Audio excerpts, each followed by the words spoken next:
Content creators stay poor because they don't understand these 3 techniques for content monetization. And I know that because I am a resort and brand photographer myself, started 4 years ago. And when I started, my content business was essentially not even a business. It was like a glorified hobby. I'd get paid a few thousand a month, and that was pretty much it. Implementing these have actually allowed me to go from the glorified hobby all the way to a multiple 6-figure business over the course of the last few years. And I'm sharing them because I want to help other creators be able to do the same thing. So if that sounds interesting, definitely stick around for the last one, because it can essentially give you a salary as a content creator and as a freelancer, which, as we know, a freelancer is pretty unstable as a career. So whenever you can get a salary and that predictable income, it's really cool. And no, it's not a monthly retainer. We're going to be talking about how to do that. And the best part about these is you don't have to create more content. You don't have to create an audience, meaning you don't even have to have a social media platform. Of course you can if you want to, but you don't have to. And you don't have to create any sort of product. You don't have to make a course.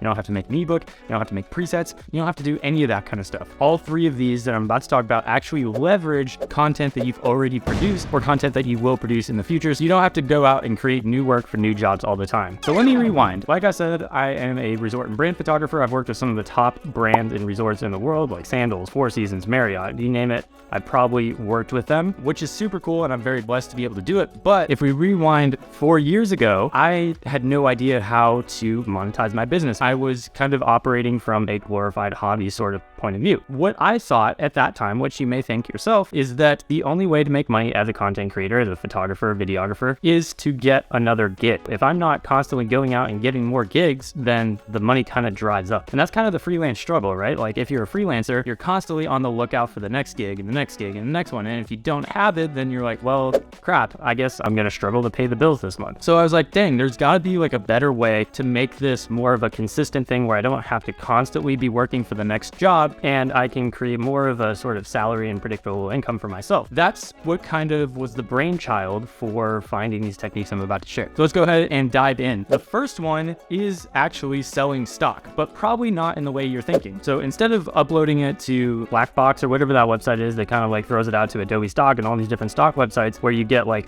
pennies on the dollar for everybody who actually licenses the photos, what we can do is we can find relevant brands, retailers, restaurants, resorts, whatever it might be, that want to license our photos that we have already created. So there's 2 different ways that you can do this, and I'm going to kind of break down both of them. So the first way is you can find the type of content that you produce, just that you produce for fun, right? So like, as an example, I live in Hawaii. I love shooting beachy type of stuff, palm trees, waves, and all that kind of stuff, drone shots of the mountains. So what I can do is I can find relevant brands that speak to the beachy scene. Maybe it's a surf company, maybe it's kind of like an island retail store, and I can approach them and I can be like, hey, you know, I noticed you guys don't have many photos of the surrounding area. I'd love to kind of show you my portfolio of pictures that I have that you guys could actually use on your wall to kind of decorate out your area. They could even use it on things like shirts, postcards. Shops like these are always looking for new content to use, especially if it's highly engaging. And I mean, if you've tested on social media and a lot of people like it, like chances are people are going to want to buy it in real life, and you can get royalties off of each sale that you make.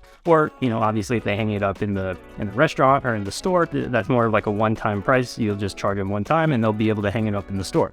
So that's a way that you can make money off of content you've already shot, just simply by pitching it to relevant brands. And you can sell the same picture to retail shop over here and then a restaurant over here, and then maybe use it for a postcard. I'll give you an example for myself. There's been a few shots that I've just taken for fun that have actually turned into magazine covers. For example, this, let me get it right now. Okay, so these 2 magazines, if you can see them, were both photos that were taken for fun. This one we took for fun a few years ago, and this one I took like 4 years ago. Both of these turned into magazine covers, not because I reached out to them, but actually the publishers of these magazines just found it on social media and they thought they were really cool pictures. So that's just a tangible real life example of how you can take photos that you took for fun and actually start making money off of them in a print sort of way. Now, the second way that you can do this, and I haven't personally done this way, but I know people that have done it, is you can use your photos as staging for high-end homes. Let me explain to you how this works. As an example, I live in Hawaii, right? So there is a lot of mansions, a lot of big houses here, and a lot of them have sort of the beachy theme. So if I'm sticking with the idea of doing,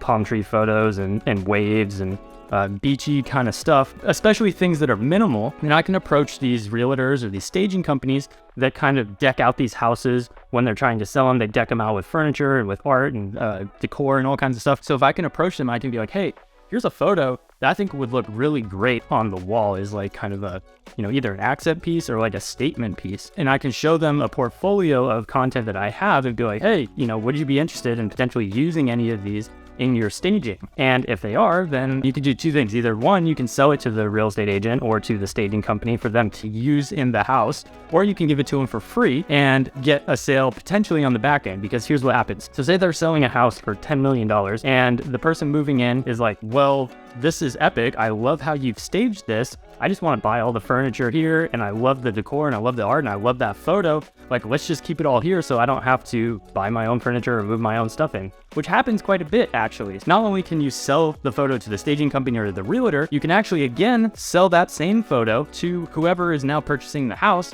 probably at more of a premium than you sold it to the staging company, multiple thousands of dollars probably. And now all of a sudden you've kind of doubled your income just off that one photo. Now take that out and scale it to multiple houses and multiple staging companies and multiple realtors. And now all of a sudden you're making sort of passive income off of just that photo that you didn't maybe even initially intend to have as a big print in a house. So the last example of this, I know I said two, but I'm gonna add in a third bonus one, is you can actually approach resorts or any sort of high-end luxury real estate area. And a lot of times they'll want to do walkthrough videos where they'll have like epic scenery around the area. Like if we use the Hawaii example again, a lot of these resorts want epic drone footage of Hawaii or Waikiki or of the mountains or the beach or whatever, or maybe it's a high-end luxury condo complex that wants that kind of stuff. So if you kind of build up your stock repertoire of these different shots, you can then approach these companies that are maybe looking to create a video anyways and say, hey, I'll license out this footage for you so you don't have to hire an entire production team to come out here just to shoot like a few shots for you. If you want to use them, then great. And I've actually done that for videos before where, maybe the video just needed a few shots that were like drone shots, but the company didn't hire me to do it.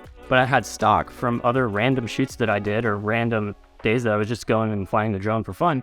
And I said, hey, maybe you don't want to afford to pay for me to go out and do, a drone shoot for 2 hours, but you can license this footage and I can throw it in the video and it's probably going to be cheaper for you. And they take a look at it, they love it, they put it in the video, and I get paid more for something that I didn't even really put any extra effort into. Okay, I'm just going to pause right here because I just weighed a ton of value on you guys. And if you aren't liking the video already, definitely go ahead and like this video, because not only will it help me, but it'll also help a lot of other content creators see videos like this. Moving on to number 2.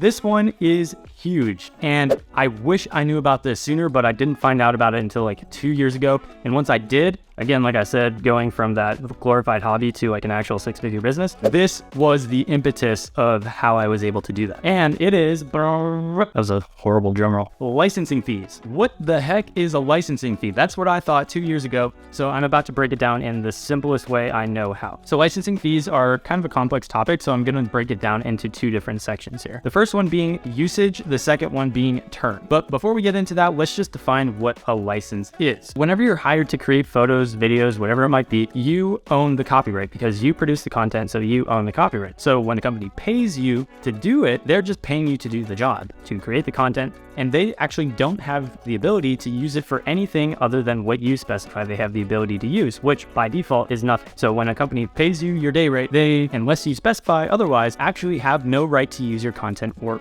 anything. That's why a lot of time clients will try to slip it in and be like, hey, can we use this for XYZ, and just kind of be nonchalant about it. And a lot of people will be like, yeah, that's fine, just use it. Don't do that. You can actually charge quite a bit of money for a license fee. There's 2 different ways that we can charge for licensing. So the first one is usage. So usage refers to how the content is actually used. So is it used on a billboard? Is it used on their website? Is it paid ads? Is it just Instagram ads? Is it a email banner? What are they actually using this content for? Before I ever do a shoot for a client and they're wanting me to shoot content for something specific, I'll say, hey, why are we shooting this content and what is your intended use case for it? That way, number one, I know how to shoot stuff. Like if they want me to have something on a third so they they can put some text on it. Like, that's very important to know. But the second reason is so that I can charge a licensing fee based on where they want to use it. The licensing fee I charge is going to be dependent on the client size and also how long they're going to use it, which is what I'm going to talk about with term. But let's just start with the client size. If I'm shooting a photo of some food for a small local restaurant, I'm not going to charge them a huge licensing fee. I might charge them $100 for them to use it, maybe a few $100 max, because the impact of that image that they have on their business is relatively small. Maybe a few thousand people will see it, and that's about it. It will result in some sales, but it's not going to result in the kind of sales that it would for a national chain. Now, say I take that same picture, get paid the same day rate for, say, Chili's. Chili's wants to use it on a national campaign. Chili's is a much bigger company.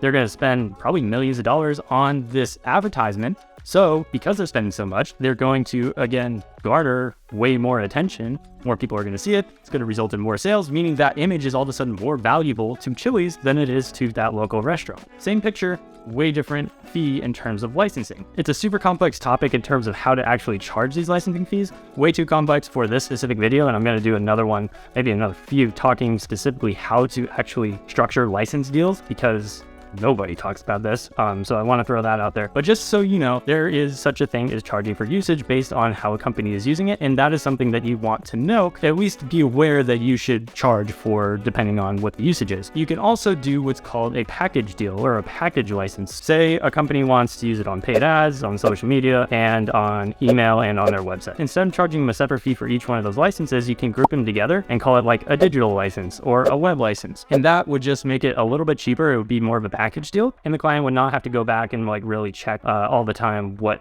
specifically they have the license for. They would just have a broad license that covers multiple things, and you just got to be specific on what is actually included in that package. The second aspect of licensing is the term. The term refers to how long they're going to have the license for. So just because you license some footage to use on an online ad doesn't mean they can use it forever. They are actually bound to a certain term. A lot of times the term might be 6 months, 12 months, 3 years, whatever it is. But a growing trend in the content creation space is that brands want perpetuity, which in layman's terms, perpetuity means forever, which forever is a very long time. The major problem with this is that when a brand asks for usage in perpetuity, aka forever, that means that, say you were originally going to license it for 12 months, you can't license 12 months times infinity. Like, that would just be outrageous to charge that much. In all reality, they probably will not use it past 5 years, or they'll probably update the content once that 5 years comes. So how do we rectify this? I like to treat the license term as if I was charging for 3 years. And I'll take that 3 years and I'll multiply by 3, essentially giving them a 9-year license for this content. Now, they'll have access in perpetuity, but I'm going to charge them as if it was 9 years. So this covers me in 2 ways. Number 1, I get a huge influx of cash on the front end because I'm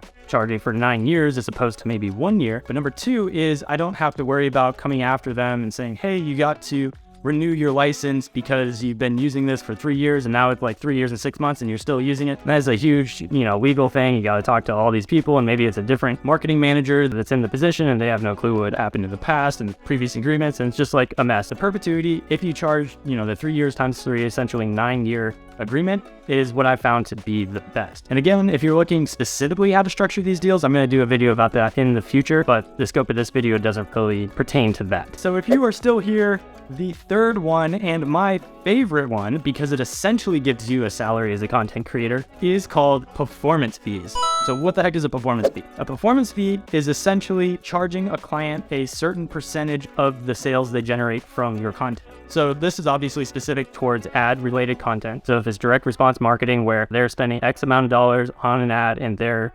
generating X amount of dollars in return, then you would get, a certain percentage. A lot of times it's maybe 15, 20, even up to 30% of the revenue generated from that ad, which a lot of times can be actually a lot of money, especially if a client is running an ad for, 3 months, 6 months, a year, maybe even more, and you are getting those recurring payments every single month because they are generating more money and in return are paying you because of the performance. Now, if you can structure one of these deals, these are like one of the primo deals that you can possibly structure. And a lot of times the way you'll do it is with a company that maybe can't afford your rate at the start. So maybe, you charge $10,000 per video. That's too much for the client, but they're like, hey, we can pay you $1,000 and we can give you a performance fee based off of how well the ad does. Well, the ad killed it and did really well, and now all of a sudden they're stuck paying you your 20% commission every single month. The main thing to watch out for this type of monetization is, again, it's got to be a direct response ad type of thing. So if you're not producing content that's a direct response ad, then this doesn't really apply. But number two is you have to have a good tracking system, meaning that the client has to be able to give you access either to their back end of their Facebook, or they have to send you screenshots every month of how their ad is performing. So you can see actual numbers of like how much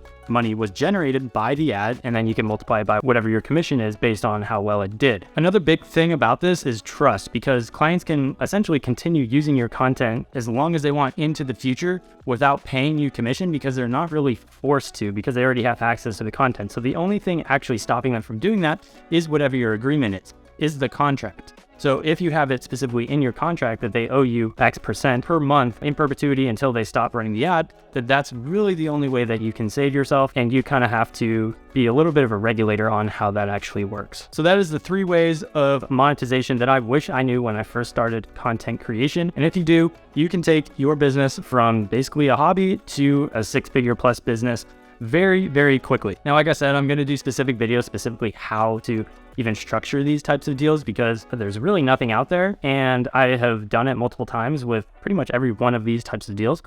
So I definitely want to share that. If that sounds interesting to you, leave me a comment and tell me which method is your favorite, which one you want me to make a video on, as well as if you tried any of these yourself, or if you are going to try some of these yourself as a result of watching this. Also, if you want a more hands-on training sort of one-on-one situation to take your business from 0 to 6 figures, and you want to talk with myself personally, go ahead and check that link in the description below to schedule time to talk with me. We'll see where you're at, what your goals are, and see if it would be a fit for me to actually work with you.